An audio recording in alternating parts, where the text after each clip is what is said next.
পাশে দেখতে পারবো। আমরা কেশবপুর মল্লপুর অভয়নগরের মানুষ সুখ শান্তিতে বসবাস করতে পারবো। এই বলে আমি আমার কথা শেষ করছি। খোদা হাফেজ, বাংলাদেশ জিন্দাবাদ।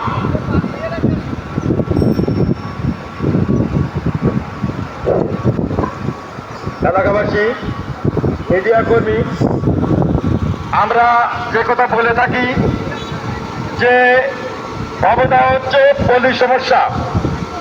আপনারা জানেন গত 6 মাস ধরে এখানে নদী খনন করা হচ্ছে। পানি উন্নয়ন বোর্ড এই নদী খনন করছে। নদী খনন করার পরে এবং শেষের পরে 6 মাস পরে আমাদের জল পানি থেকে নেমেছে। মাত্র অবদা অঞ্চলে 10 থেকে 15% জমিতে ধান হচ্ছে, অথচ পানি উন্নয়ন বোর্ড এই রেজিওনা ম্যাডামকে বুঝাতে সক্ষম হয়েছে যে এই অঞ্চলে নাকি 80% জমিতে ধান হচ্ছে। বন্ধুগণ, এই পানি উন্নয়ন বোর্ড বারবার আমাদের সাথে মিথ্যা কথা বলে, যে কারণে এই জলবদ্ধতা আমাদের জিয়ে থাকে।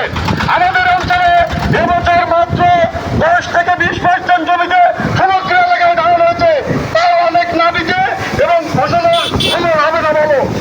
এই অবস্থায় তারা আবারও নদী খনন করতে চায়, আবারও শেষ পাম্প দিতে চায়। আমরা এর বিরোধিতা করি না।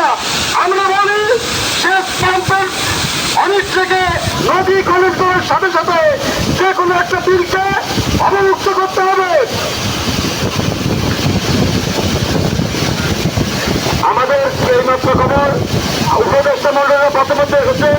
একটু বাধাই আমাদের এখানে উপস্থিত আপনারা যারা আছেন সবাই আমাদের মাইকের এখানে চলে আসুন এবং